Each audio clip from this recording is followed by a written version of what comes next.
warahmatullahi wabarakatuh. Alhamdulillah wassalam.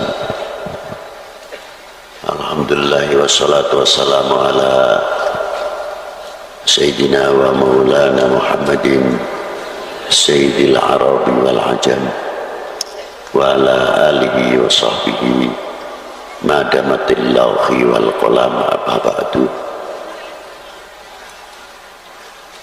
Nasihat daripada Kiai Musannif tentang bab mengetahui peranan-peranan ma'rifah dalam maqamatil khususiyah. Ini kita tidak berani membahas, ini untuk orang-orang tertentu. Tapi kita ini kebagian yang kedua saja, bagaimana peranan ma'rifah itu sendiri. Ma'rifat kita kepada Allah Subhanahu wa ta'ala yang pertama, bila mana ma'rifah kita itu tumbuh, semakin tambah, kita akan mengetahui bagaimana tipu dayanya hawa nafsu. Tapi apabila ma'rifat kita kepada Allah Ta'ala ini melentur, keyakinannya melorot, kita mudah diombang-ambingkan oleh peranan nafsu itu sendiri. Contoh yang mudah saja, kalau kita habis makan itu biasanya mengucapkan alhamdulillah, ya sudah umum. Tapi ucapan alhamdulillah itu karena kenyang.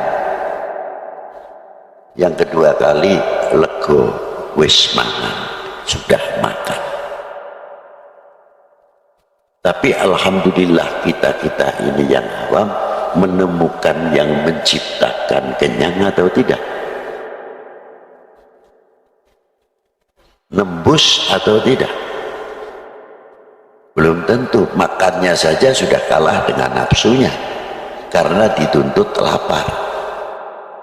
Tapi kalau lapar itu terkendali oleh makrifat kita kepada Allah Subhanahu wa ta'ala, nafsu itu sendiri bisa kendalikan. Sehingga di dalam makan kita itu banyak membawa kita ibadah. Artinya kita selalu ingat kepada Allah Subhanahu wa ta'ala.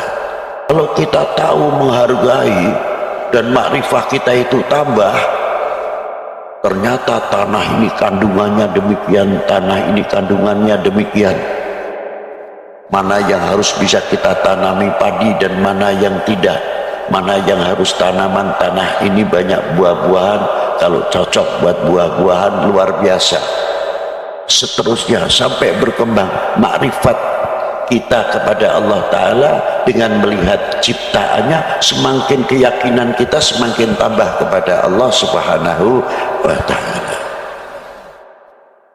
Kembali kepada satu suap nasi. Ketika kita memasukkan sesuap nasi, kita kenal kepada Allah. Artinya di mana? Kalau nasi ini masuk mau jadikan nasi, nanti keluar lagi nasi saja, nasi lagi, sah-sah saja kalau Allah Ta'ala menghendaki. Tidak ada yang sulit. Tapi satu suap nasi hingga sampai berapa suap, satu piring habis, kita bisa tahu di mana, bagaimana yang isinya organ tubuh itu kok bisa membagi, bisa menjadi darah merah, bisa menjadi darah putih dan lain-lainnya. Ini kerjasama antara pencernakan dengan pankreas, dengan ginjal dan lain sebagainya. Padahal kita itu dijadikan oleh Allah Ta'ala yang lemah. Perut kita itu tidak ada tulangnya, ususnya tidak bertulang, pencernakannya pun tidak bertulang, pankreas pun, ginjal pun tidak bertulang. Tapi mengapa bisa mencetak yang demikian, yang demikian, yang demikian hingga menjadi darah putih dan lain sebagainya, bisa mencetak insulin? Ini makrifah. Dari situ saja apa yang diciptakan oleh Allah Subhanahu wa ta'ala. Dengan sesuap nasi kita akan bertambah syukur kepada Allah Subhanahu wa ta'ala. tantangannya bersyukur satu suap nasi itu. Mampukah atau tidak kita membawa untuk taat kepada yang menciptakan nasi dan yang memberikan kekenyangan itu sendiri, dan yang menciptakan yang makan. Apakah kita semakin jauh ataukah kita ini semakin dekat kepada yang menciptakan, yang bisa meneruskan? Ya panjenengan semuanya ini mau sampai atau tidak. Wassalamualaikum warahmatullahi wabarakatuh.